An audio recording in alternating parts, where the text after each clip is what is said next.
আমার দেশে বিচার এমন হয় যে সিসিটিভি ফুটেজ আছে, মানুষ দেখছে, তাও এই বিচার 1 বছর 2 বছর লাগে, আছে না? আমার দেশে এমন কিছু কলেজ বিশ্ববিদ্যালয় আছে যেখানে ধর্ষণের সেঞ্চুরি হয়েছে, পরে এরে আবার ফুলের মালা দিয়েছে।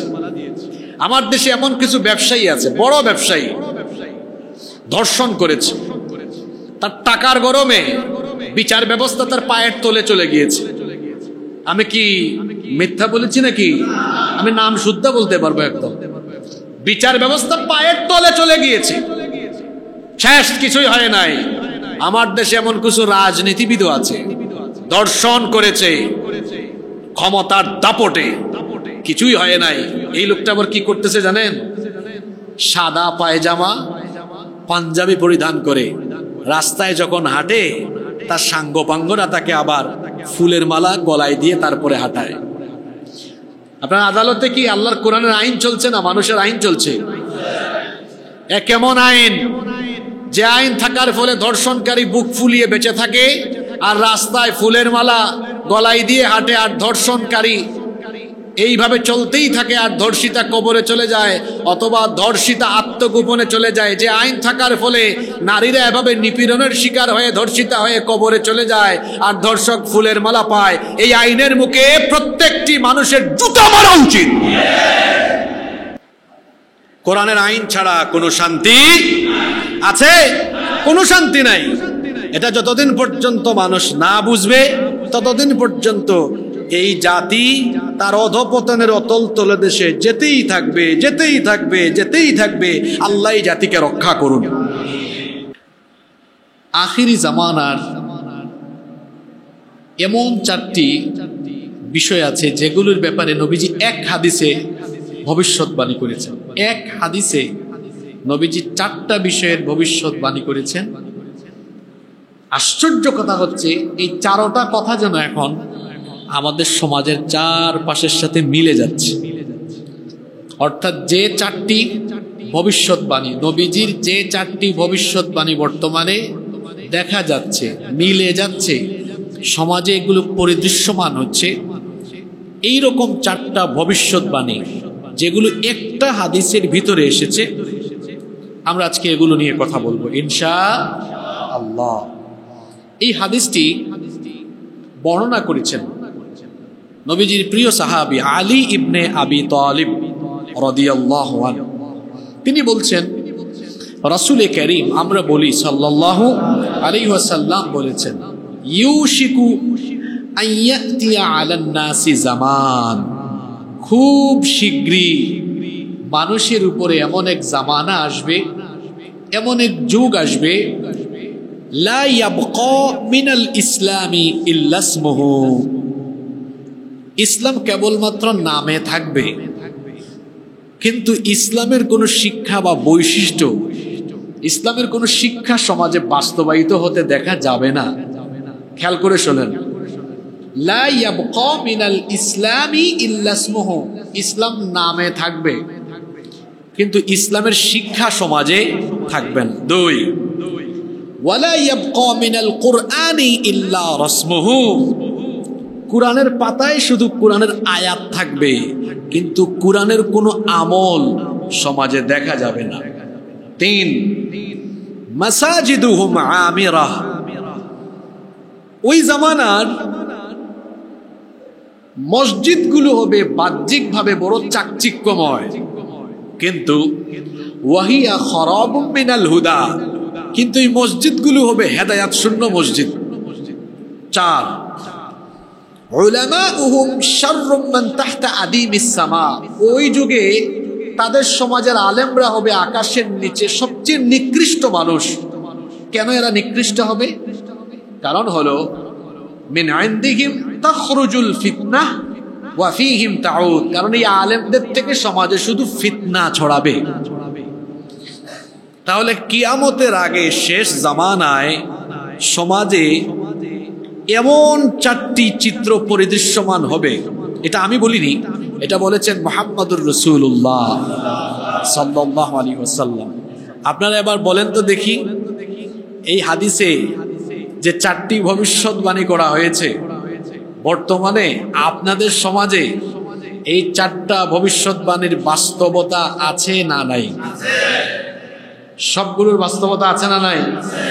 চিন্তা করেছেন? এটা তো কিয়ামতের আগের সময় চলে এসেছে। আল্লাহর নবী বলেছেন এটা এক ভয়াবহ ফিতনার যুগ হবে। সকালে মোমেন থাকবে, বিকেলে কাফির হবে। সন্ধ্যাবেলা রাতের বেলা মোমেন থাকবে, সকালে কাফির হয়ে যাবে। আল্লাহ এই ফিতনা থেকে আমাদেরকে বাঁচিয়ে দাও। প্রথমে কি বলা হলো?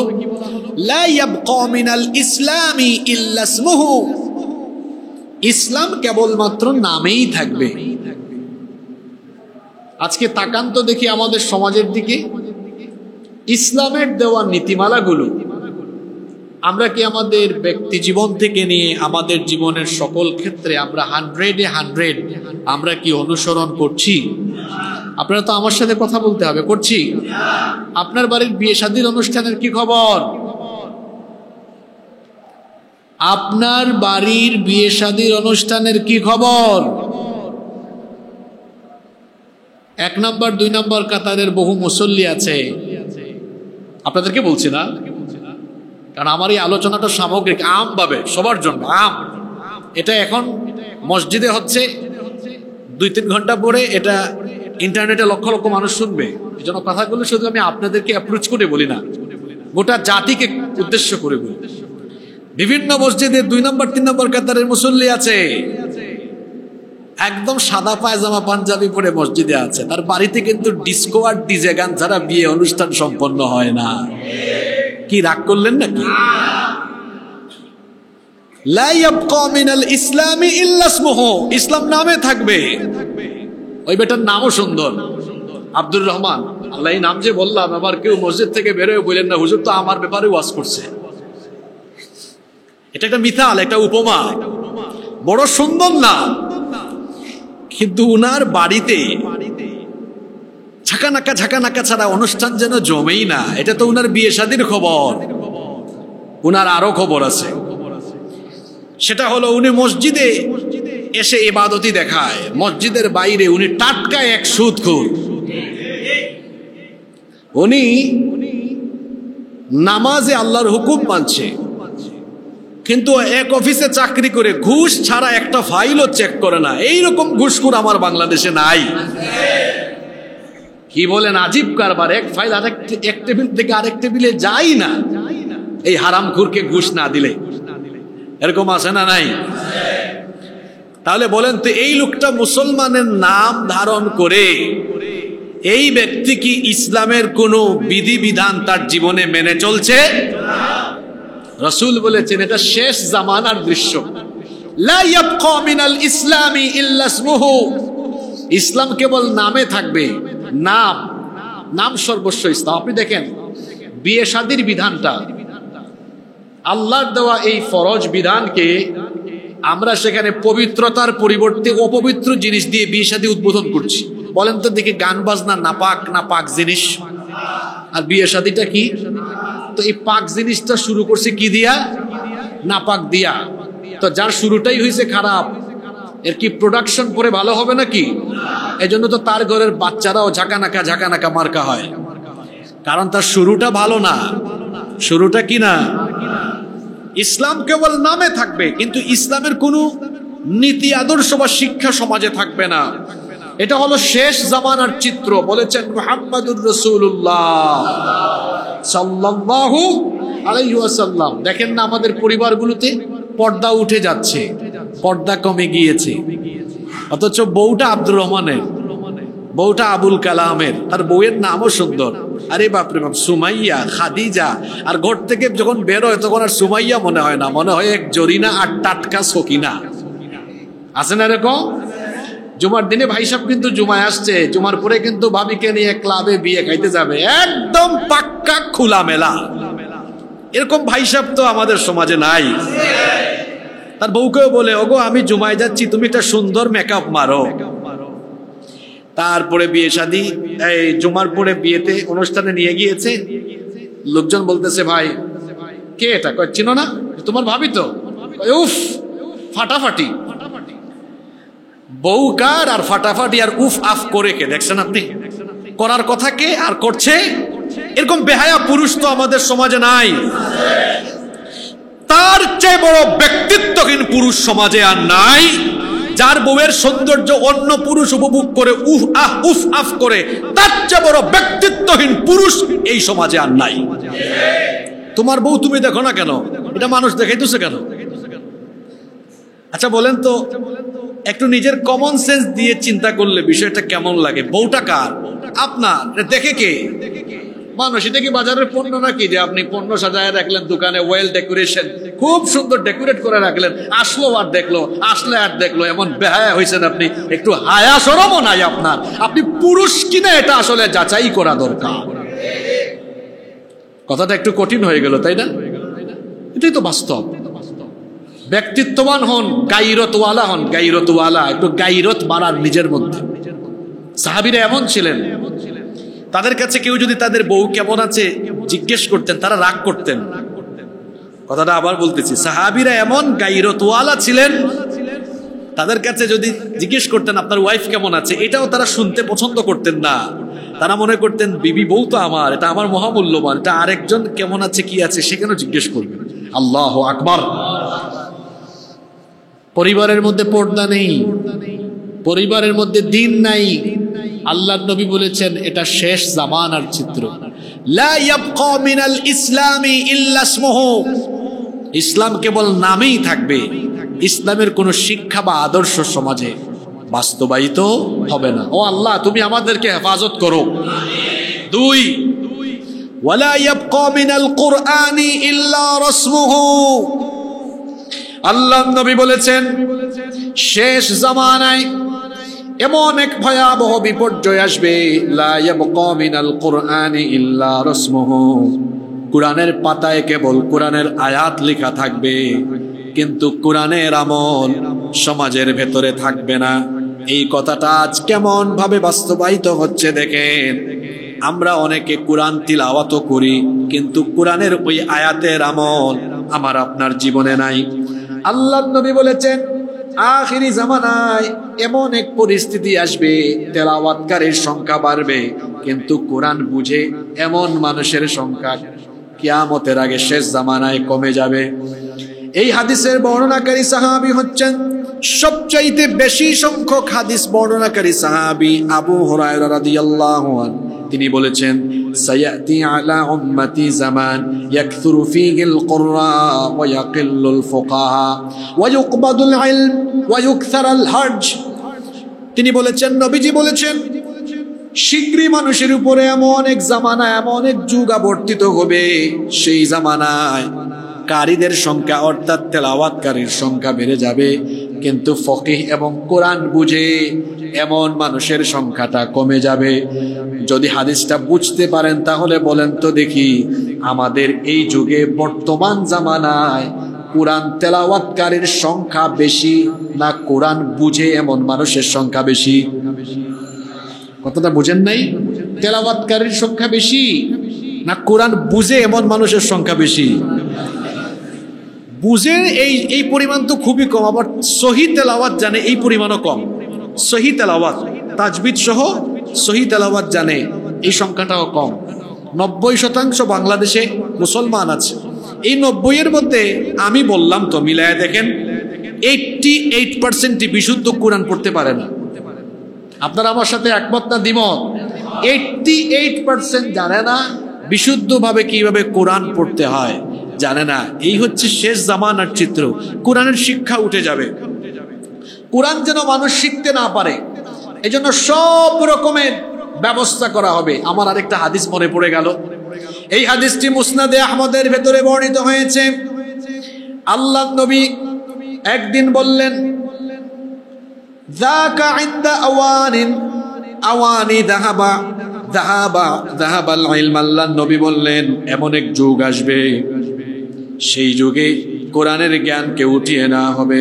সাহাবীরা তখন বললেন, কাইফা ইয়াযহাবুল ইলম ওয়া নাহনু নাকরাউল কুরআনা ওয়া নুকরিউহু আবনাআনা ওয়া ইউকরিউহু আবনাউনা আবনাআহুম ইলা ইয়াউমিল কিয়ামাহ। ওগো আল্লাহর নবী, কি করে কোরআনের জ্ঞান উঠে যাবে? আমরা তো কোরআন পড়ি, আমাদের সন্তানদেরকেও কোরআন শিখাচ্ছি, আমাদের সন্তানরাও কিয়ামত পর্যন্ত এভাবে বংশ পরম্পরায় তাদের বংশধরদেরকে কোরআন শেখাবে, তাহলে কেমন করে কোরআনের জ্ঞান উঠে যাবে? আল্লাহর নবী বললেন, একটু তাকায় দেখো মদিনার দিকে। আওয়ালাইসা হাদিহিল ইয়াহুদ ওয়ান নাসারা ইয়াকরাউনা আত-তাওরাত ওয়াল ইনজিল, তুমি কি দেখো না ইহুদি আর খ্রিস্টানরা তারা তাদের কিতাব তাওরাত আর ইনজিল তিলাওয়াত করে, কিন্তু লা ইয়ালামুনা বিশাইইম মিম্মা ফীহিমা, কিন্তু এরা তিলাওয়াত করে কিন্তু তাওরাত আর ইনজিলে কি আছে এটা তারা বুঝে না। এমন এক যুগ আসবে আমার উম্মতের মধ্যেও, এরা রমজান মাসে তারাবির খতম দিবে, পিছন থেকে হাই হুতাশ করবে, কিন্তু দেখা যাবে এদের একজনও কোরআনের একটা আয়াতের একটা শব্দেরও অর্থ বুঝে না। বলেন তো এই যুগ এখন, বর্তমান সময়ে এই যুগে এই পরিস্থিতি এখন আছে না নাই? কোরআন পড়া হচ্ছে, পিছন থেকে বুঝতেছে না। আপনি বুঝবেন কেমনে? আপনার পড়ালেখার ভেতর থেকেই তো কোরআনকে বাতিল করে দেওয়া হয়েছে। দেখেন না আপনার দেশের শিক্ষা ব্যবস্থা, এখানে আপনাকে অ আ ক খ এবিসিডি একদম বেসমেন্ট থেকে শেখাচ্ছে, কিন্তু আপনার বেসমেন্ট থেকে ফাউন্ডেশন লেভেল থেকে আলিফ বা তা সাকে বাতিল করে দিয়েছে তারা। কথা বুঝতেছেন? এই জন্য যে শিক্ষা ব্যবস্থায় আলিফ বা তা সবার উপরে থাকে না, ওই শিক্ষা ব্যবস্থা আমার সন্তানের জন্য যথোপযুক্ত হতে পারে না। আমার সন্তান সব শিখবে, কিন্তু সবার আগে সে আল্লাহর কালামের অক্ষরগুলো শিখবে। সেগুলো কি? আলিফ বা তা সা, এরপরে বাকিগুলো শিখবে। কিন্তু আমার সন্তান সবার উপরে কি শিখবে? আজকে দেখেন আমাদের শিক্ষা ব্যবস্থা থেকে কোরআনকে বাদ দেওয়া হয়েছে। সব আছে এখানে, সব আছে। কোরআনটা কি আছে? জোরে বলেন আছে? তো কোরআন হাদিস কি দোষ করলো? আপনারা দেখেন কোরআন হাদিস বিবর্জিত এই শিক্ষা দিয়ে যুগের পর যুগ শিক্ষিত মানুষ তৈরি করা হচ্ছে, কিন্তু এরা ভালো মানুষ হতে পারছে না। দেখা যায় এরা শিক্ষিত হয়েও চুরি ডাকাতি দুর্নীতি করছে, যাদেরকে আমরা শিক্ষিত চোর ডাকাত বা দুর্নীতিবাজ হিসেবে জানি। আমি প্রায় সময় তো একটা উদাহরণ দেই, যে এক লোক আপনার ঘরে ঢুকে ঘর থেকে কিছু জিনিস চুরি করে ফেলেছে, হয়তো তার অভাব আছে, অভাব অনটনের কারণে চুরি করে ফেলেছে। আর আরেক লোক সচিবালয়ে বসে অথবা ডিসি অফিসে বসে তারপর কলমের খুঁচায় রাষ্ট্রের টাকা, জনগণের টাকা চুরি করছে। দুজনই তো চোর। আপনার ঘরে যে চুরি করেছে সেও চোর, ওই সচিবালয়ে যে চুরি করছে ও চোর। আপনারা বলেন তো বিপজ্জনক ভয়াবহ চোর কোনটা? ওই সচিবালয়েরটা। এখন ঘর যে চুরি করতে আসছে ও তো মাস্টার ডিগ্রি পাস না, এটা অশিক্ষিত চোর। আর এটা উপর থেকে কলমের খোঁচায় চুরি করে, এটা শিক্ষিত চোর। আপনারা বুদ্ধিমানের মতো জবাব দেন তো, আমাদের দেশের জন্য বিপজ্জনক অশিক্ষিত চোর না শিক্ষিত চোর? আপনি দেশের খবর রাখেন না? এই দেশের সবচেয়ে বেশি টাকা পয়সা বিদেশে পাচার করেছে, এই দেশের টাকা সবচেয়ে বেশি চুরি করেছে অশিক্ষিত চোররা না শিক্ষিত চোরেরা? এরা এত পড়ালেখা করে চুরি করে কেন? তার এই শিক্ষা তাকে শিক্ষিত করেছে, ভালো মানুষ করতে পারে নাই। তার এই শিক্ষায় কোরআন হাদিস নাই, কোরআন হাদিস ছিল না বলে অশিক্ষিত হয়েও নৈতিকতা সম্পন্ন মানুষ হতে পারে নাই। এজন্যই তো আমরা বলি কোরআন হাদিস বিবর্জিত শিক্ষা দিয়ে শিক্ষিত মানুষ বানানো যায়, কিন্তু ভালো মানুষ বানানো যায় না। এই শিক্ষা দিয়ে সর্বোচ্চ শেষ পর্যন্ত বেশিরভাগ ক্ষেত্রে শিক্ষিত চোর বাটপার সন্ত্রাসী হতে পারে। কোরআন বাদ দিয়ে দেওয়া হয়েছে। আল্লাহ নবী বলেছেন শেষ জামানায় লা ইয়াবকা মিনাল কুরআনি ইল্লা রাসমুহু, কোরআনের পাতায় কোরআনের আয়াত থাকবে, কিন্তু কোরআনের কোনো শিক্ষা সমাজে থাকবে না, শিক্ষায় থাকবে না, আদালতে থাকবে না। গত পরশুদিন শরীয়তপুরে যে পাবলিক প্রসিকিউটর এক পিপি এসেছিলেন, কথা হলো ওনার সাথে। আমি বললাম ভাই আপনাদের আদালতে বিচারে তো লং টার্ম হয় কেন, তো লম্বা সময় ধরে? আমি বললাম আমার দাদার আমলের এক জায়গা জমির বিচার আছে, আমরা নাতির জামানা চলে শেষ হয় নাই। উনি আমার উত্তর দিচ্ছে কি জানেন? ওইটা কোন যুগে শেষ হবে এটা আপনিও জানেন। মার্ডার কেস, তারপরে আপনার ধর্ষণের কেস, দেখেন না লম্বা হয়। বিচার লম্বা হলে অপরাধী কিন্তু ফাঁক ফুকর খুঁজে একটা ফাঁক পাইলেই কেটে পড়ে। এরকম হয়েছে কি হয় নাই? কোরআন কিভাবে বাদ দেওয়া হয়েছে দেখেন। ওই যে আল্লাহ রসুল বলেছেন কোরআন পাতায় থাকবে, কোরআনের পাতায় কোরআনের আয়াত থাকবে, কিন্তু কোরআনের কোনো আদর্শ সমাজে থাকবে না। আজকে কি কোরআনের আইন আপনার আদালতে আছে? আজকে কোরআন কি আপনার শিক্ষাঙ্গনে আছে? ওই যে তাবলিকের ভাইরা একটা কথা বলে, নামাজ শেষে ঈমান আমলের ফায়দার কথা হবে। তা আপনি আপনার একটা ফায়দার কথা শুনেন। ওই যে মাগুরায় গত কয়েক মাস আগে একটা ধর্ষণের ঘটনা ঘটেছে, জানেন তো আপনারা? এক ছোট্ট মেয়ে আসিয়া, তাকে কি করা হলো? এক পরিবারের 3 নরপিশাচ মিলে পাশবিকতা চালালো। আমার এই বোন কয়েকদিন হাসপাতালে থাকলো, খুব কষ্টের সাথে দুনিয়া থেকে বিদায় নিল। আপনারা বলেন তো, এই ধর্ষণকারীরা এখনো বেঁচে আছে না নাই? আছে। এখনো নাকি বিচার হচ্ছে। আমার দেশে বিচার এমন হয় যে সিসিটিভি ফুটেজ আছে, মানুষ দেখছে, তাও এই বিচার 1 বছর 2 বছর লাগে, আছে না? আমার দেশে এমন কিছু কলেজ বিশ্ববিদ্যালয় আছে যেখানে ধর্ষণের সেঞ্চুরি হয়েছে, পরে এরে আবার ফুলের মালা দিয়েছে। আমার দেশে এমন কিছু ব্যবসায়ী আছে, বড় ব্যবসায়ী, ধর্ষণ করেছে, তার টাকার গরমে বিচার ব্যবস্থা তার পায়ের তলে চলে গিয়েছে। আমি কি মিথ্যা বলেছি নাকি? আমি নাম শুদ্ধ বলতে পারবো একদম। বিচার ব্যবস্থা পায়ের তলে চলে গিয়েছে, শেষ, কিছুই হয় নাই। আমার দেশে এমন কিছু রাজনীতিবিদও আছে, ধর্ষণ করেছে ক্ষমতার দাপটে, কিছুই হয় নাই। এই লোকটা আবার কি করতেছে জানেন? সাদা পায়জামা পাঞ্জাবি পরিধান করে রাস্তায় যখন হাঁটে, তার সাঙ্গপাঙ্গরা তাকে আবার ফুলের মালা গলায় দিয়ে তারপরে হাঁটায়। আপনার আদালতে কি আল্লাহর কোরআনের আইন চলছে না মানুষের আইন চলছে? এ কেমন আইন? যে আইন থাকার ফলে ধর্ষণকারী বুক ফুলিয়ে বেঁচে থাকে, আর রাস্তায় ফুলের মালা গলায় দিয়ে হাঁটে, আর ধর্ষণকারী এইভাবে চলতেই থাকে, আর ধর্ষিতা কবরে চলে যায় অথবা ধর্ষিতা আত্মগোপনে চলে যায়। যে আইন থাকার ফলে নারীরা এভাবে নিপীড়নের শিকার হয়ে ধর্ষিতা হয়ে কবরে চলে যায়, আর ধর্ষক ফুলের মালা পায়, এই আইনের মুখে প্রত্যেকটি মানুষের জুতা মারা উচিত। কোরআনের আইন ছাড়া কোনো শান্তি আছে? কোনো শান্তি নাই। এটা যতদিন পর্যন্ত মানুষ না বুঝবে, ততদিন পর্যন্ত এই জাতি তার অধঃপতনের অতল তলদেশে যেতেই থাকবে। আল্লাহ এই জাতিকে রক্ষা করুন। সম্মানিত উপস্থিতি, বলছিলাম শেষ জামানায় কোরআন বাদ দিয়ে দেওয়া হবে। আরেকটা হাদিস এখানে চলে আসলো, বিখ্যাত হাদিসের মোট 4টা গ্রন্থে এই হাদিস এসেছে, 4টা কিতাবে, তিরমিজি, মুসনাদে আহমদ, তবরানি, ইবনু মাজাহ, ইবনু হিব্বান, এই 4টা কিতাবে এই হাদিসটি বর্ণিত হয়েছে। জাবির ইবনে আব্দুল্লাহ রাদিয়াল্লাহু আনহুমা এই হাদিসের বর্ণনাকারী সাহাবী, তিনি বলছেন আল্লাহর নবী একদিন কাব বিন উজরাকে বললেন, আ'আযাকাল্লাহু মিন ইমারাতিস সুফাহা। তিনি বললেন, হে কাব, মূর্খদের নেতৃত্ব থেকে আমি তোমাদের জন্য আল্লাহর কাছে পানাহ চাই। যেহেতু কথাটা গুরুত্বপূর্ণ, 2 বার আমি রিপিট করছি। আল্লাহর নবী বললেন, হে কাব, মূর্খদের নেতৃত্ব থেকে তোমাদের জন্য আল্লাহর দরবারে আমি পানাহ চাই। হযরতে কাব রাদিয়াল্লাহু আনহু তখন প্রশ্ন করলেন, মা ইমারাতুস সুফাহা?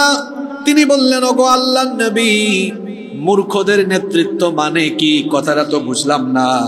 আল্লাহর নবী তখন বললেন, উমারা ইয়াকুনুনা বাদি লা ইয়াক্তাদুনা বিহাদি।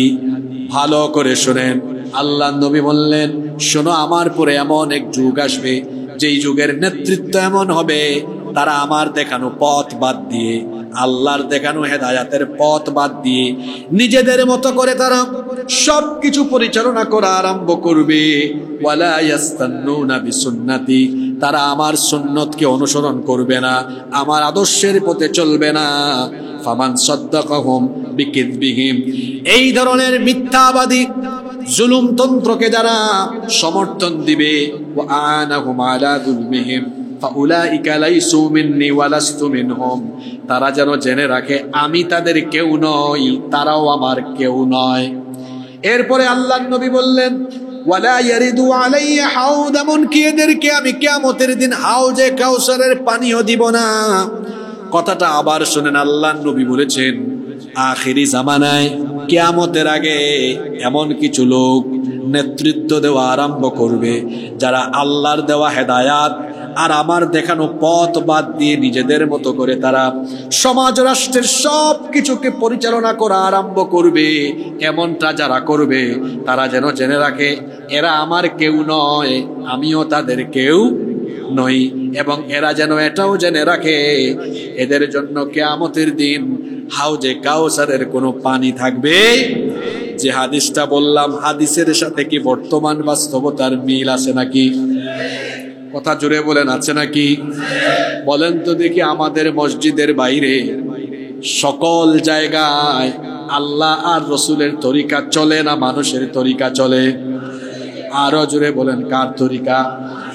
এই তরিকায় যারাই চলে এদেরকে যারা সমর্থন করে, নবীজি বলেছেন আমি তাদের কেউ নই, তারাও আমার কেউ নয়, এবং এদের জন্য হাউজে কাউসারের কোনো পানিও না। আমাদের দেশে একটা সমস্যা আছে।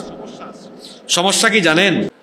কুরআন শরীফের এমন কিছু আয়াত আছে আর এমন কিছু হাদিস আছে, এগুলো অনুবাদ করলে মানুষ মনে করে দেখছো হুজুরটা কি করছে, এটা আমাকে আর আমার দলকে বলছে।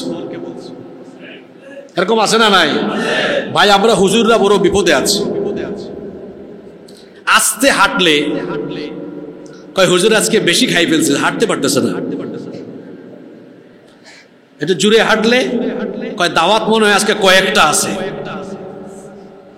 যেন দৌড়াইতেছে। এখন আমরা কুরআন হাদিস থেকে মরণ, কবর, নামাজ, রোজা এগুলো নিয়ে বলে হুজুর তো খুব ভালো, আর এই যে একটা হাদিস পড়লাম না এখন, একদম শাব্দিক অনুবাদ করলাম, দেখছো কারবার, এটা আমারই বলছে, আমার দলরাই বলছে। আমি কি আপনার নাম বলেছি না আপনার দলের নাম বলেছি? আপনি আপনার গায়ের উপর দিয়ে টেনে নেন কেন? যদি এই হাদিস অনুযায়ী এই রকম কোন চরিত্র কারো সাথে থাকে তো আপনি তখন থেকে সরে আসবেন, আপনি আল্লাহর দ্বীনকে গ্রহণ করবেন আর সমস্ত বাতিল বিষয়কে পায়ের তলে ফেলে দিবেন। এজন্য আমি প্রায় সময় একটা কথা বলি যে বক্তা দলীয় দৃষ্টিভঙ্গি মাথায় রেখে বক্তব্য দেয়, তার বক্তব্যে মানুষ জীবনেও হেদায়েত হয় না। আর যে শ্রোতা দলীয় দৃষ্টিভঙ্গি মাথায় রেখে বক্তব্য শুনে সেও হেদায়েত পায় না। বক্তা এবং শ্রোতা উভয়কেই দলীয় সংকীর্ণতার ঊর্ধ্বে উঠে তাকে নিরপেক্ষ মন মগজ নিয়ে আল্লাহর কোরআন আর নবীজির হাদিস শুনতে হবে। কারণ কোরআন হাদিস কোনো দলেরও নয়, কোনো নেতারও নয়, কোরআন হাদিস সকলের জন্য আল্লাহ নাজিল করেছেন। সুবহানাল্লাহ। কোরআন ও ওহী, হাদিস ও ওহী। কোরআন ও ওহী, হাদিস ও ওহী, পার্থক্য আছে। কোরআনটা হচ্ছে ওহী মাতলু, এটা নামাজে তেলাওয়াত হয়, আর হাদিস এটা তেলাওয়াত হয় না, এটাকে বলা হয় গায়রে মাতলু। কিন্তু দুইটাই কি? ওহী, দুইটাই হলো ওহী। কোরআন হাদিস দুটাই আমাদের জীবনের পাথেয়। আমাদের দেশে একটা ইসলামোফোবিয়া আছে, ইসলামোফোবিয়া। একটু দাড়ি রাখে, টাকনুর উপর পায়জামা পরে আজান হলে নামাজে যায়, মনে করে এটা মৌলবাদী হয়ে গেছে, তো জঙ্গি হইতে পারে। আছে না এরকম? আচ্ছা, জঙ্গিবাদের সাথে, সন্ত্রাসবাদের সাথে ইসলামের কি কোনো সম্পর্ক আছে? কোনো সম্পর্ক নাই। কারণ সন্ত্রাস, উগ্রবাদ, চরমপন্থা এগুলোকে হারাম করে দিয়েছেন কে? ইসলাম শান্তির বার্তা ছড়ায়। যুগে যুগে ইসলাম গোটা পৃথিবীতে ছড়িয়েছে আমাদের আদর্শ দিয়ে। আমাদের কি দিয়ে? হ্যাঁ, তরবারি দিয়েও গিয়েছে, কিন্তু তরবারির সাথে আদর্শ, তরবারির চেয়ে আদর্শ বেশি প্রচার হয়েছে। সম্মানিত মুসল্লিয়ানি কেরাম, বলছিলাম আখিরি জামানার কথা। ওয়ালা ইয়াবকা মিনাল কুরআনি ইল্লা রাসমুহু, কুরআনের পাতায় কোরআনের আয়াত লেখা থাকবে, কিন্তু কোরআনের এই আয়াতগুলোর বাস্তবতা বা শিক্ষা সমাজে থাকবে। নাম্বার 3 নাম্বার, মাসাজিদুহুম আমিরা। কিয়ামতের আগে ওই জামানায় মসজিদগুলো বড় চাকচিক্যময় হয়ে যাবে। তাকালেই দেখবেন এত সুন্দর সুন্দর মসজিদ, চাকচিক্যময়, খুবই সুন্দর করে মসজিদগুলোকে ডেকোরেশন করা হয়েছে, কিন্তু এই মসজিদগুলোর অবস্থা হলো এমন, ওয়াহিয়া খারাবুম মিনাল হুদা, এই মসজিদগুলো হবে হেদায়াত শূন্য। অর্থাৎ এই মসজিদগুলোতে হেদায়াতি কার্যক্রম কম থাকবে। বলেন তো দেখি, আমাদের দেশের মসজিদগুলো এখন সুন্দর কম না বেশি? আল্লাহ নবীর মসজিদটা ছিল কেমন? মসজিদের উপরে খেজুর পাতার ছাউনি ছিল, খেজুরের গাছের পিলার ছিল, দামি কোনো কার্পেট বা এরকম টাইলসও ছিল না। সাহাবীরা যখন সাজদা দিতেন, নাকে কপালে হাঁটুতে হাতে ধুলাবালি লেগে যেত। তাদের মসজিদ ছিল কাঁচা, কিন্তু মুসল্লি ছিল পাকা। আর আমাদের মসজিদ এখন সব হয়ে গিয়েছে পাকা, কিন্তু মুসল্লির অভাবে আমাদের মসজিদ থাকে ফাঁকা। প্রতিটা মসজিদে এখন জুমার নামাজে জায়গা নাই, ঠেলাঠেলি হচ্ছে, একটু করে বাইরে লাইন ধরবে। আর আসরের নামাজে দেখবেন টেনে টুনে নিচতলাটা যদি ফিল আপ করা যায়। গ্রামে গঞ্জে তো অবস্থা খারাপ। আমি তো দাওয়াতি সফরের কারণে মাঝে মাঝে ওই যে গ্রামে বিভিন্ন মসজিদে নামাজ আদায় করে দেখি, হুজুর নিজেই আজান দেয়, নিজেই একামত দেয়, নিজেই নামাজ পড়ে। একবারে হুজুর পাইছি আমি এক জায়গায়, ফজরের নামাজে আজান দিয়েছে উনি, গাড়ি থামাইছি আমি, ভাবলাম আজানটা যেহেতু হয়ে গেছে এই মসজিদে নামাজটা পড়ে নেই। এখন আমি তো বড় মুশকিলে পড়ে গেলাম। শুনেন, আমি ওযু করার জন্য মসজিদে ঢুকছি, দেখি আল্লাহু আকবার আজান দিতেছে, কিন্তু মসজিদের ভিতরে কাউকে দেখা যাচ্ছে না।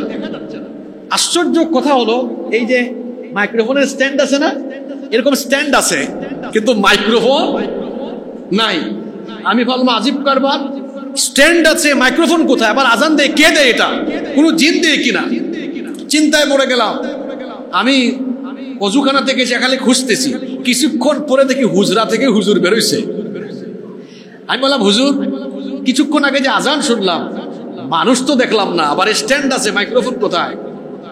কয়, হুজুর কিছু মনে করেন না, এখানে আমি ছাড়া কেউ আসে না, তো এসন নামাজ যখন শেষ হয় মাইক্রোফোনটা নিয়ে আমি আমার হুজরাখানায় চলে যাই।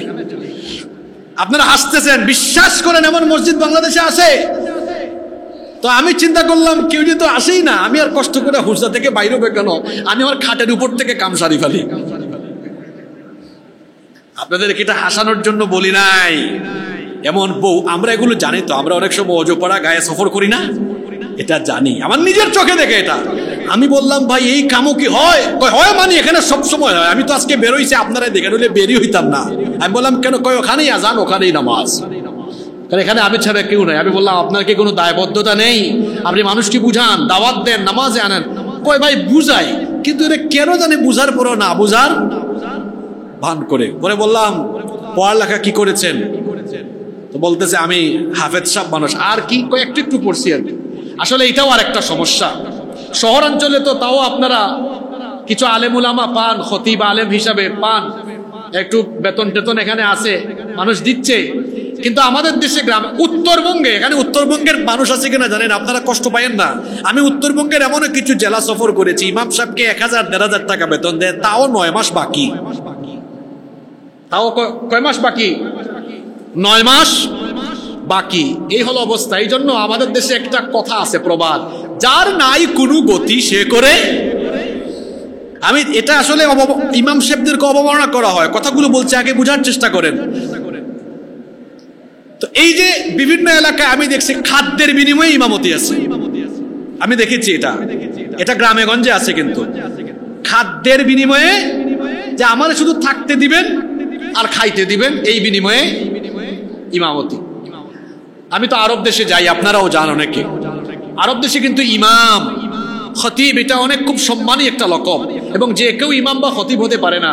অনেক বড় আলেমদেরকে সেখানে ইমাম বা খতিব হিসাবে নিয়োগ করা হয়, কারণ ওখানে ইমাম খতিবদের খরচও রাষ্ট্র বহন করে। আপনারা দেখবেন অনেক ইমাম সাহেব, খতিব সাহেবরা রেঞ্জ রোভার গাড়িতে করে ড্রাইভিং করে এসে নামতেছে। আপনারা ওই যে হজ ওমরায় যান, দেখবেন কাবার ইমামরা যখন আসেন, ওই যে আপনার ওইদিকে বাবু সালামের দিকে ঢুকেন, আমি তো প্রায়ই দেখেছি, দেখবেন BMW অডি গাড়ি ড্রাইভিং করে, রেঞ্জ রোভার ড্রাইভিং করে নিজের এসে নামতেছে। আর বাইরেও বিভিন্ন মসজিদে আসে, দেখবেন তারা এভাবে আসতেছে। ওখানে রাষ্ট্র খরচ বহন করে। আর দ্বিতীয়ত, নিয়োগ করার সময় বড় বড় আলেমদেরকে দেওয়া হয়। আমাদের দেশে গ্রামে গঞ্জে দেখবেন মানুষের মধ্যে শহরের চেয়ে গ্রামে একটু পেশগুজ বেশি এইসব বিষয়ে। সমাজের মধ্যে দেখবেন হুজুর কেন্দ্রিক পেশগুজ আছে। এগুলা কেন? কারণ সেখানে বড় কোনো আলেম বা বিশেষজ্ঞ আলেমরা মসজিদগুলো পরিচালনা করছেন না বলে সেখানে মানুষ অনেক কিছু থেকে কি হয়ে যাচ্ছে, বঞ্চিত হয়ে যাচ্ছে। এখন রাষ্ট্র এটার ব্যবস্থা করছে না বলে 90% মুসলমানের দেশে আমরা কি দায়িত্ব নিতে পারি না? অবশ্যই আমরা পারি। আমরা যদি দায়িত্ব নিতাম তাহলে এটা হতো না। আমরা দায়িত্ব নিয়ে সেখানে ভালো আলেমদেরকে রাখতে পারতাম। এজন্য আপনারা অনেকেই, আমি জানি অনেকে আছেন গ্রামে, আপনারা অনেকে মসজিদ প্রতিষ্ঠা করেছেন, এরকম অনেকে আছেন। আপনারা ভালো ইমাম সাহেব নিয়োগ দিবেন, যোগ্য খতিব দিবেন, যাতে মানুষ উপকৃত হয়। ওই মসজিদের মতো যেন না হয় যে হুজুর পকেটে করে মাইক্রোফোন নেয় আর ফজরের সময় ওখান থেকে কামসারি দেয়, এরকম যেন না হয়। যোগ্য মানুষরা থাকলে, বড় বড় আলেম যারা আছেন তাদের শুনেন কথাবার্তা, বক্তৃতা, মানুষের কথা, দায়ীদের অনেক কথা জাদুর মতো গিয়ে মানুষের হৃদয়ে প্রভাব ফেলে। কথা এটা একটা আর্ট, এটা একটা শিল্প। অনেকের কথা গিয়ে মানুষের হৃদয়ে একদম ওই যে সুই সিধা দিয়ে যেমন কাঁথা সেলাই করে, ঠিক এভাবে অনেকের কথা গিয়ে মানুষের হৃদয়ে দাগ কাটে, আসর কাটে। এজন্য গ্রামে গঞ্জে আমরা নজর দিব ইনশাআল্লাহ। তো আমি বলছিলাম মসজিদগুলো আছে হেদায়াত শূন্য। কিভাবে হেদায়েত শুনবা? হেদায়েতি কার্যক্রম নাই। এখন তো বেশিরভাগ মসজিদে 5 ওয়াক্ত নামাজ হয়, নামাজের বাইরে আর কিছু হয়? নবীজির মসজিদ কেমন ছিল?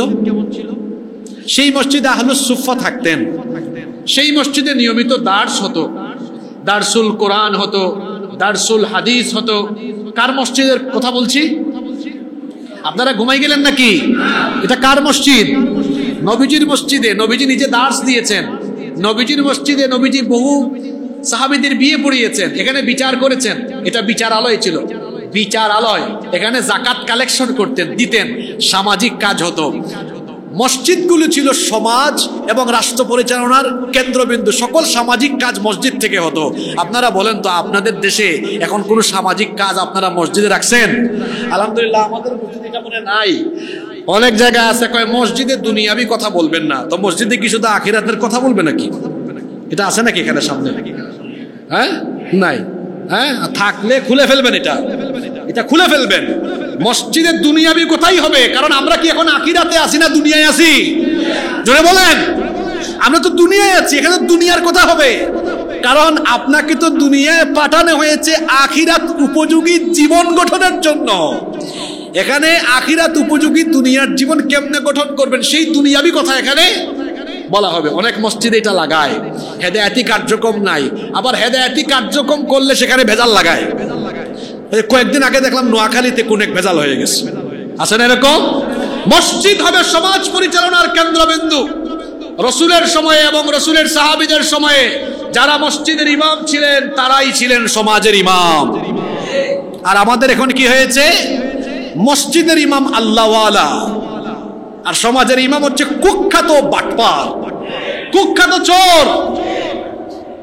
কয় হুজুর আপনারা এই লাইনে আছেন, এই লাইনেই থাকেন। আছেন এরকম? এটা আপনাদের বানানো মডারেট ইসলাম। আর নবীজির ইসলাম হলো যে মসজিদের নেতৃত্ব দিবে সেই তার সমাজকে নেতৃত্ব দিবে। এটা নবীজির ইসলাম। আল্লাহর নবী বলেছেন শেষ জামানায় মসজিদ কেমন হবে শোনো। আল্লাহর নবী বলছেন ইন্না মিন আলামাতিস সাআহ উলুউন আহলুল ফিসক ফিল মাসাজিদ। তাদের মসজিদগুলোতে আল্লাহওয়ালাদের গলার আওয়াজের চাইতে ফাসিকদের গলার আওয়াজ বড় হয়ে যাবে। আমাদের দেশে দেখবেন অনেক মসজিদ আসে, ইমাম আর খতিবের গলার আওয়াজের চাইতে সেই মসজিদে ফাসিকদের গলার আওয়াজ বড় থাকে। আমাদের এই মসজিদ তো আলহামদুলিল্লাহ চট্টগ্রাম শহরের একটা আদর্শ মসজিদ। এখানে এই যে অ্যাডভোকেট মাহবুব আলম সাহেব আছেন, মোতাওয়াল্লি হিসেবে দায়িত্ব পালন করছেন। এখানে অন্যান্য যারা আছেন, জনাব আবু জাফর, জনাব আবু তাহের সাহেব, আমাদের সবিল ভাই আছেন। এখানে যারা যারা আছেন আমি তো কোথাও 8-9 বছরে দেখি নাই কেউ কোনোদিন এখানে ইমাম বা খতিব সাহেবকে বিভিন্ন বিষয়ে ইন্টারাপ্ট করতে, তাদেরকে বক্তৃতায়, কথাবার্তায়, মসজিদ পরিচালনায় সমস্যা করতে আমি কখনো এই 8-9 বছরে আমি দেখি নাই। কিন্তু বাংলাদেশে এমন বহু মসজিদ আছে খতিবকে ঠিক মতো কথা বলতে দেয় না। দিবে কেমনে? কারণ কমিটির মধ্যে একজন সুদখোর, ও সুদের ওয়াজ করতে দেয় না। কমিটির মধ্যে একজন ঘুষখোর, ও ঘুষের কথা বলতে দেয় না। এরকম আছে না? কিন্তু আপনারা কি ফজুমিয়া মসজিদ এটা কখনো দেখেছেন নাকি? যদি বলেন দেখেছেন, এখানে ভিন্ন কিছু দেখা গেছে। এখানে দেখা গেছে যে কোরআন হাদিস দিয়ে আমরা প্রাণবন্ত, আলোচনা শুনতে চাই, যেখানে প্রচুর রেফারেন্স থাকবে, আমরা দলিল ভিত্তিক কথা শুনতে চাই। কিন্তু বাংলাদেশে এমন বহু মসজিদ আছে, হুজুররা কথা বলতে পারে না, ফাসেক ফুজ্জাররা মসজিদগুলোকে তারা তাদের ইচ্ছে মতো পরিচালনা করছে। এরকম মসজিদ বলেন তো এই শেষ জামানায় এই সমাজে আছে না নাই? নবীজি বলেছেন উলুওয়ান আহলুল ফিসকি ফিল মাসাজিদ, তাদের মসজিদগুলোতে ফাসেকদের গলার আওয়াজ বড় হয়ে যাবে। এটা হলো শেষ জামানার মসজিদগুলোর চিত্র। শেষ জামানায় এই মসজিদগুলো ফিতনা দিয়ে ভরপুর হয়ে যাবে। নাম্বার 4, 4 নাম্বার, এই হাদিসে শেষ জামানার ব্যাপারে কয়টা ভবিষ্যৎবাণী করা হয়েছে? জোরে বলেন কয়টা? 4 নাম্বারটাই চলে আসছি। এটা একদম গত সপ্তাহের দৃশ্যপটের সাথে কমন পড়বে আপনাদের মোবাইলের সাথে। মোবাইলে আপনারা স্ক্রল করেন না, হুজুরদের কারবার দেখেন, উলামাউহুম শাররুম মান তাহতা আদিমিস সামা। ওই জামানায় তাদের আলেমরা হবে আকাশের নিচে জমিনের উপরে নিকৃষ্ট। আমরা বললাম কেন এরা নিকৃষ্ট, এরা কামটা করবে কি? রাসূল বলেছেন তাখরুজু, আল্লাহ রাসূল বলেছেন তাখরুজু মিন ইনদিহিম আল ফিতনা ওয়া ফীহিম তাউদ, এদের কাছ থেকে ফিতনা প্রকাশ পাবে। আলেমদের থেকে কি প্রকাশ পাবে? ফিতনা প্রকাশ পাবে। আমরা বড় স্বপ্ন দেখি যে বাংলাদেশে সব মানুষ দিনের স্বার্থে ঐক্যবদ্ধ থাকবে, কিন্তু আপনাদেরকে নিয়ে স্বপ্ন দেখতাম কেমনে বলেন? আপনাদেরকে নিয়ে স্বপ্ন দেখার আগে দুঃস্বপ্ন হয়ে যায় সবকিছু।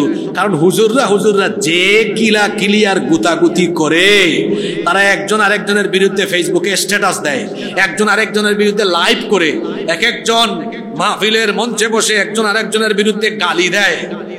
কিছুদিন আগে চট্টগ্রামের এক মুরব্বী আলেম, আমরা ওনাকে অনেক সম্মান করি, কারণ উনি আমাদের দাদা বা নানা উস্তাদ হবেন, বয়সে এত প্রবীণ, এত বড় আলেম, কিন্তু আঞ্চলিক ভাষায় এমন এক গালি দিয়েছে, আরে বাপরে বাপ! আপনারা শুনছেন কিনা? গালিগালাজ করা এটা কি কোনো আলেম বাদ দেন, কোনো মুমিনের স্বভাব হতে পারে? আমরা তো আপনাদের থেকে এগুলো আশা করি না। আচ্ছা বলেন তো, মানুষ কি ভুলের ঊর্ধ্বে? মুমিনের আয়না, আয়নার সামনে গেলে কি দেখা যায়? নিজের চেহারাটা দেখা যায়। মনে করেন আপনি এটা পাঞ্জাবি আজকে পড়েছেন, কিন্তু পাঞ্জাবিতে এই জায়গাতে একটু দাগ লাগানো, আপনি তো দেখেন নাই, আয়না বলে দিয়েছে মিস্টার অমুক আপনার তো এখানে কি আছে? দাগ আছে। আয়না যেভাবে এভাবে আপনার ভুল ত্রুটি দেখায় দিচ্ছে, মুমিনকে তার ভুল ত্রুটি দেখায় দিবে, এটার একটা পদ্ধতি আছে। আপনি যদি আলেম হয়ে আলেমের মতো কাজ না করেন, মানুষ আপনার থেকে কি শিখবে বলেন? এই যে বলেন তো, ফেসবুক খুললে হুজুরে মারামারি আমাদের দেশে কম না বেশি? আমাদের দেশে হুজুরে যত মারামারি আছে, এটা পৃথিবীর কোথাও আছে কিনা আমি জানি না। এই ফিতনাগুলো যত বেশি প্রকাশ পাবে, এতে কি উম্মতের কল্যাণ হবে? আবার হুজুরে যেমন লড়াই করে, ফেসবুকে আরেক জিনিস দেখা যায়, হুজুরের সমর্থক লড়াই হয়। এটা কোন জায়গায় হয় জানেন? এটা কমেন্টে হয়। আর আমাদের দেশে ফেসবুক মুফতির সংখ্যা সবচাইতে বেশি। যদি ভালো কিছু করতে চান, মোবাইল ফোনে টাইম দেওয়া কমায় দেন, তাহলে ভালো কিছু করতে পারবেন। ওই প্রাণীর নাম কি? এটা সম্ভবত অস্ট্রেলিয়ান তাদের জাতীয় পশু। এই যে একটা প্রাণী আছে না, এটা সামনেই যায়, ক্যাঙ্গারু। ও পিছনে কখনো তাকায় না, পিছনের দিকে যায় না। এটা অস্ট্রেলিয়ার কি জাতীয় পশু এটা, কিন্তু জানেন তো আপনারা ক্যাঙ্গারু কি করে? ও খালি সামনেই যায়, পিছনে যায় না। মনে রাখবেন, পৃথিবীর সফল মানুষরা সামনের দিকে তাকায়, পিছনের দিকে তাকায় না। আপনাকে মানুষ গালি দিলে আপনি গালি দেন কেন? আপনি গালি দিলে একটা মুচকি হাসি দেন। কেউ যদি বলে আপনি তো বেহায়া কেন, হাসি দিলেন কেন? বলবেন আমি বেহায়াই, আমি হাসি দিয়েছি এই জন্য। এমনিতে তো একটা লাভ আছে, হাসি দিলে আল্লাহ রসুল বলেছেন যে তার ভাইয়ের সাথে হাসি মুখে কথা বলে, তার আমলনামার সাথে সাথে সৎকার সমান সওয়াব লেখা হয়ে যায়। সুবহানাল্লাহ কি বাসায় গিয়ে বলবেন নাকি? অনেকে আছে মুখ একটা সারাদিন এমনি বানায় রাখে, দেখলে মনে হয় 10 দিন যাবত খায় না। আসে না এরকম? সারাদিন গুমরা মনে হয় বসে থাকে। না, এটা করবেন না। সারাক্ষণ হাসবেন। দেখা হয়েছে, সালাম দিয়ে একটা মুচকি হাসি দিবেন। হাসি মুখে কথা বলা সাদাকা। তা আপনি যদি এখন প্রতিদিন 100 মানুষের সাথে হাসি মুখে কথা বলেন, তাই তো আমলনামায় ফেরেশতা লিখতেই থাকবে। দেখা যাবে ওই মুচকি হাসির বিনিময়ে যে সৎকার আমলনামা লিখতেই কয়েক পাতা হয়ে গেছে। সুবহানাল্লাহ। এটা করেন আপনি। অনেক আছে মুখ একটা, ওই যে পাতিলের তলা যেমন কালা, তার মুখও তেমন, মানুষ সুন্দর কিন্তু বানায় রাখছে কি, হব, কোনো হাসি নাই। মানুষের সাথে হাসি মুখে কথা বলবেন। কাফিরেরা বলতো, তারা বলতো মুহাম্মদ, আমরা বলি সাল্লাল্লাহু, এই লোকটাকে আমরা এত নির্যাতন করি, এত গালিগালাজ করি, তাও সে আমাদের সাথে মুচকি হেসে কথা বলে। তারা রসুলের মুচকি হাসি নিয়ে টেনশনে পড়ে যেত। আপনি কাউকে টেনশনে ফেলতে চান যে আপনার সমালোচনা করে গীবত করে তার সামনে গিয়ে আসবেন, ও টেনশনে শেষ হয়ে যাবে। কিরে এরে এত গালি দেয়, এদিকে আমার সামনে কি করে, ও নিজে টেনশনে পড়বে। এজন্য মাঝে মাঝে আমি বলি, কখনো কখনো বিরোধী শক্তির জন্য হাতের শক্তি নয়, গায়ের শক্তি নয়, একটা মুচকি হাসিও শক্তিশালী হাতিয়ার হয়ে যেতে পারে। এটা করবেন। অনেকে আছে তারে গালি দিছে, হেও কি দেয়, গালি দেয়। গালির জবাবে গালি হয় না। রসুলকে কষ্ট দিয়েছে, তিনি কখনো কষ্ট দেন নাই। গালি দিয়েছে, তিনি কখনো গালি দেন নাই। আমাদের চরিত্র হবে এই রকম। আমাদের হুজুরদেরকে দেখলে তো আমরা বড় অবাক হই। বিশেষ করে গত 2 সপ্তাহ মানুষ ফেসবুকে ঢুকে কি আর ওয়াজ শুনবে, খালি হুজুরদের গালাগালি চলে আসে না এরকম? আমি কি ভুল বলতেছি নাকি? বিশেষ করে আমরা যারা ইয়ঙ্গার আছি, তরুণ আছি, আমরা এগুলো দেখলে খারাপ লাগে। আমি এই যে 10-11 বছর ধরে কথাবার্তা বলি মানুষের সামনে, আমি এটা অপছন্দ করি। একজন আলেমকে গালি দেওয়া, বকা দেওয়া, হ্যাঁ আমার বক্তৃতায় বা আমরা একটা জিনিস করি, আহলুস শিরক আর বেদাত যারা আছে, যারা শিরক বেদাত করে, ওদের সাথে আমাদের কোনো সম্পর্ক নেই। কারণ শিরক এবং বেদাত প্রচার প্রসার বা চর্চা যারা করে, এটা তো আমার ইমানের জন্য ডেঞ্জারাস, ক্ষতিকারক। কিন্তু এর বাইরে যত উলামা মাশায়েখ আছেন, বিভিন্ন কারণে তার সাথে আমার মতের মিল থাকতে পারে, তাই বলে কি আমি তাকে গালি দিব? জোরে বলেন, গালি দিব না। যিনি কওমিতে আছেন তিনি আমার ভাই, যিনি আলিয়াতে আছেন তিনিও আমার ভাই, যিনি আহলে হাদিস আছেন তিনিও আমার ভাই, যিনি হানাফি মাসলাক বা মাযহাব অনুসরণ করেন তিনিও আমার ভাই। আমাদের মধ্যে তো বেশি পার্থক্য নাই। একজন আমিন জুড়ে বলে, আরেকজন কি বলে, আস্তে বলে। একজন বুকে হাত বাঁধে, আরেকজন একটু নিচে বাঁধে। একজন রাফল ইয়াদাইন করে, আরেকজন করে না। কিন্তু সবাই তো নামাজ আদায় করে। সবার আল্লাহ কয়জন, রসুল কয়জন? তো আমরা মৌলিক স্বার্থে সবাই তো এক, ভেদাভেদ করা যাবে না, গালাগালি করা যাবে না। আপনার সাথে আমার বেশ কিছু বিষয়ে অমিল থাকবে, কিন্তু বেশিরভাগ বিষয়ে তো আপনার সাথে আমার কি আছে, মিল আছে। আমরা অনুরোধ করছি, এই যে গত কয়েকদিন ধরে দেখতেছি এক আলেম আরেক আলেমকে গালি দেন, এক আলেম আরেক আলেমকে গালি দেন, একজন আরেকজনকে নিন্দা করে, দয়া করে আপনারা এগুলো বন্ধ করেন। কারণ মানুষ এগুলো দেখে কষ্ট পায়। মানুষ এদেশের আলেমদেরকে এক টেবিলে পাশাপাশি বসা দেখতে চায়। আপনারা চান না এটা? তা আপনারা যে কারবার ঘটাচ্ছেন, আমরা তো বাধ্য হয়ে বলতে হয় যে পাল্লায় পাল্লায় ব্যাঙ রাখা যেমন কঠিন, হুজুরদেরকে একসাথে বসানো এমন কঠিন হয়ে যাচ্ছে।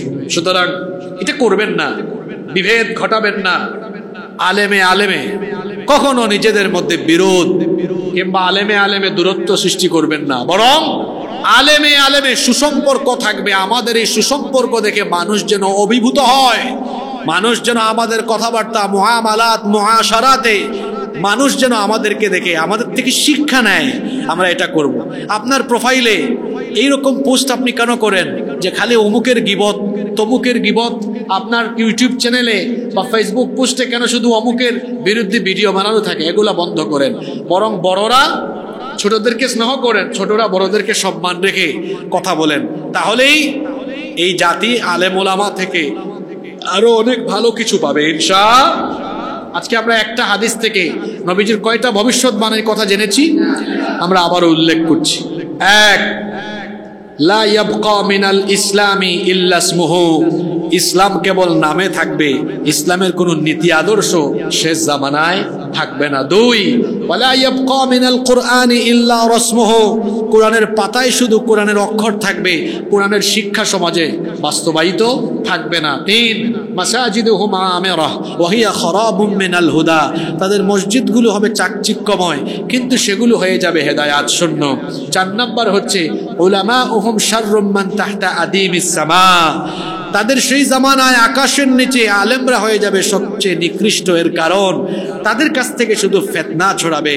আমরা অনুরোধ করব আলেমদের থেকে যেন ফিতনা না ছড়ায়, আমাদের মসজিদগুলো যেন হেদায়েত শূন্য না হয়। কোরআন আর দ্বীন এগুলো যেন শুধু নামে না থাকে, আমরা যেন কোরআন আর দ্বীনের পুঙ্খানুপুঙ্খ অনুসরণ করে আমরা যেন আমাদের জীবন গঠন করতে পারি। মহান আল্লাহ আমাদের সবাইকে সেই তৌফিক দান করেন। আমরা সবাই বলি আমিন।